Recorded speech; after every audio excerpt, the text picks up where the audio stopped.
California Pizza Kitchen, the name says it all, doesn't it?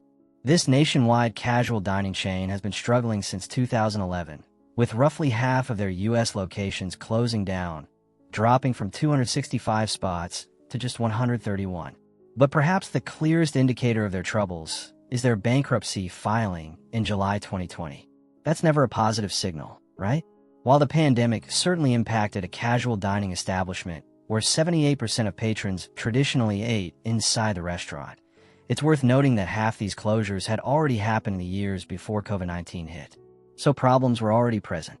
Given that California Pizza Kitchen has changed hands multiple times throughout its 4-decade existence, piecing together a complete narrative explaining how things reached this point can be challenging.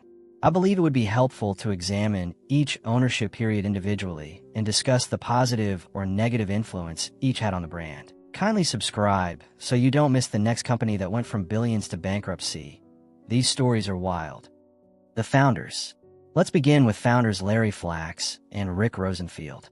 These are two unlikely candidates to launch a pizza company, given that both began their professional lives as attorneys.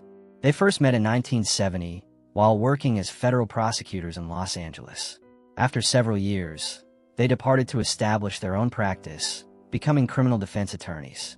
It was demanding work that required extensive travel, exposing them to various restaurants and cuisines nationwide.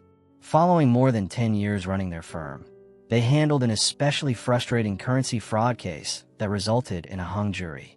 That incident served as the breaking point that inspired them to pursue a new profession they felt more enthusiastic about. Making it reality required significant effort. They took out second mortgages on their properties and persuaded 22 friends to collectively invest $300,000 toward opening the inaugural California Pizza Kitchen in Beverly Hills, California. During the 1980s, California-style pizza was emerging as the latest trend. Renowned chef Wolfgang Puck had just launched his restaurant called Spago, famous for serving these innovative pizzas. We're talking about toppings you'd never imagine finding on pizza. Since Spago was somewhat expensive and sometimes required weeks to secure a reservation, Flax and Rosenfield believed people would welcome a far more affordable alternative. They actually brought in the pizza chef from Spago to develop their initial menu, which may have pushed boundaries too far with options like rabbit sausage that customers showed little interest in ordering. The sole menu item that performed well was the barbecue chicken pizza, which they essentially used as the basis to reconstruct that menu. Today, that barbecue chicken pizza remains their most famous offering, along with other distinctive creations like the Thai chicken pizza and numerous other signature items that aren't pizza whatsoever. Beyond the menu, they became recognized for their open kitchen design, where patrons could watch food being made in specialized ovens, and for excellent service driven by generally positive employee treatment. Notably, in 1991, it became the first major chain to eliminate its smoking area due to worries about staff exposure to secondhand smoke. PepsiCo era. By 1992, they were seeking ways to raise capital for additional restaurants and were seriously contemplating a public stock offering where part of the company would be sold publicly. Before that could materialize, they were contacted by a significantly larger corporation that became the next owner on our list, PepsiCo. I realize this might seem somewhat random, but it made complete sense then. Pepsi already owned several national restaurant brands, including Pizza Hut. But Pepsi was aiming to further develop that division by acquiring this growing chain that appeared promising. Larry Flax later described it as an offer they couldn't turn down, where Pepsi purchased half the company, which was rapidly increased to 67%, granting them majority ownership. Flax and Rosenfield stayed in leadership, but Pepsi mandated the switch from serving Coke to Pepsi beverages in the restaurants, and had this ambitious plan to expand the concept. Over the following 2 years, California Pizza Kitchen nearly tripled its footprint with new restaurants launching in major metropolitan areas nationwide. But it was somewhat hasty. Remember, this is a restaurant selling distinctive food. The pizza there is considerably different from what you'd encounter at any of the major chains like Pizza Hut. So relatively speaking, when launching a new restaurant, people might not be as welcoming to it, meaning it could be more difficult to identify the right location with the appropriate customer demographic. Flax and Rosenfield acknowledged that many were opened in communities that were less than optimal, and additionally, some ingredients were altered to reduce costs, damaging their reputation. Honestly, reflecting on this, the Pepsi acquisition may have already marked the start of California Pizza Kitchen's decline. It resulted in some of its initial significant errors that were quickly followed by additional significant errors. Private equity and public company phase. By 1997, Pepsi was planning to leave the restaurant business entirely. Part of that strategy involved selling California Pizza Kitchen to a private equity firm. I should mention that it was during their ownership in 1998 when California Pizza Kitchen made a licensing agreement with Kraft to sell a line of frozen pizzas in supermarkets. That license was subsequently sold to Nestle in 2010 as part of a much broader deal that included several frozen pizza brands, including DiGiorno and Tombstone. Also during that period, Flax and Rosenfield were succeeded by a new CEO named Fred Hipp while staying on the board, and there were some conflicts there. Okay, I'm going to return to my timeline because in 2000, California Pizza Kitchen became a publicly traded company. There was an initial public stock offering that generated over $72 million, most of which was utilized to reduce debt they had built up from expanding too rapidly.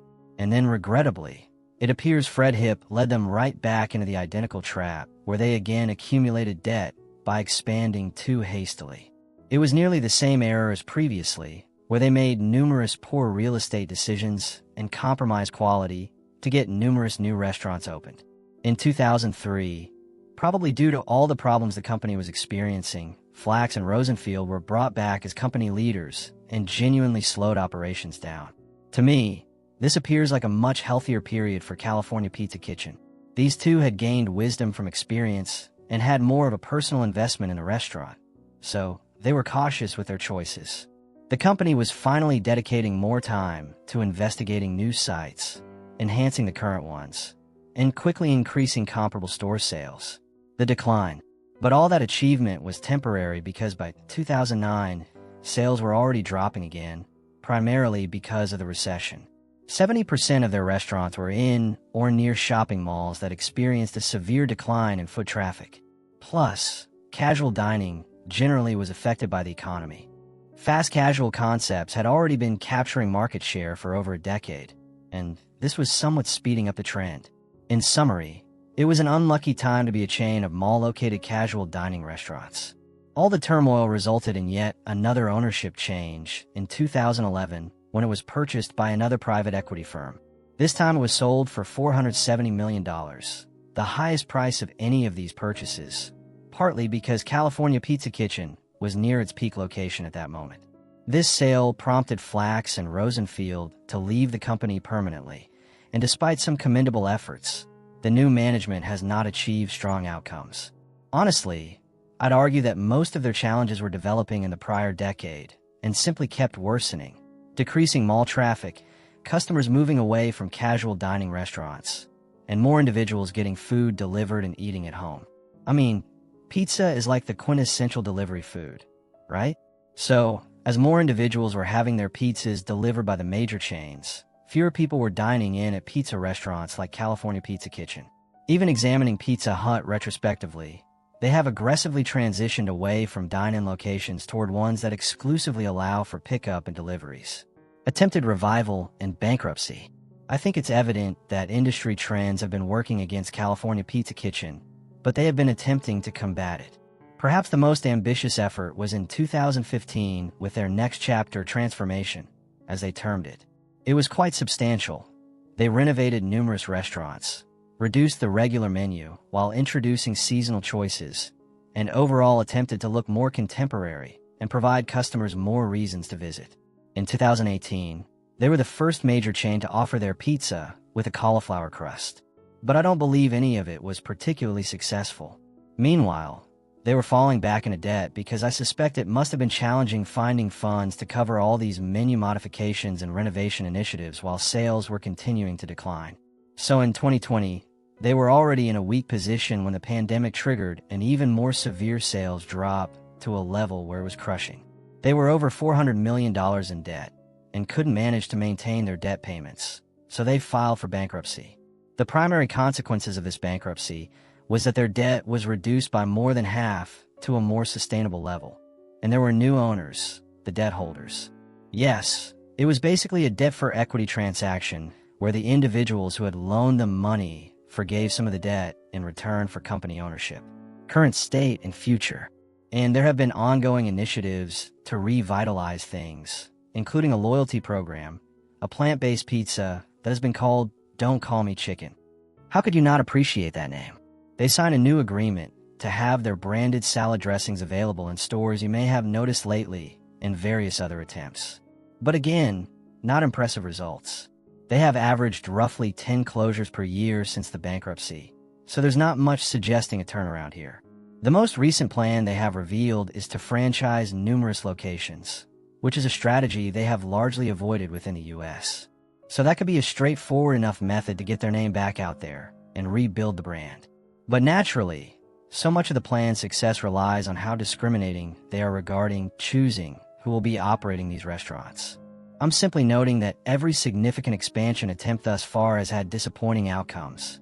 It almost seems like they had to push it to become as large as they once were. So then I have to wonder, is the concept attractive enough to warrant hundreds of locations? What I'm saying is, if these earlier plans had been implemented with greater attention and they had established a more solid foundation, would California Pizza Kitchen be significantly larger today? Or was it always somewhat destined to plateau and maintain a smaller footprint? Something to consider.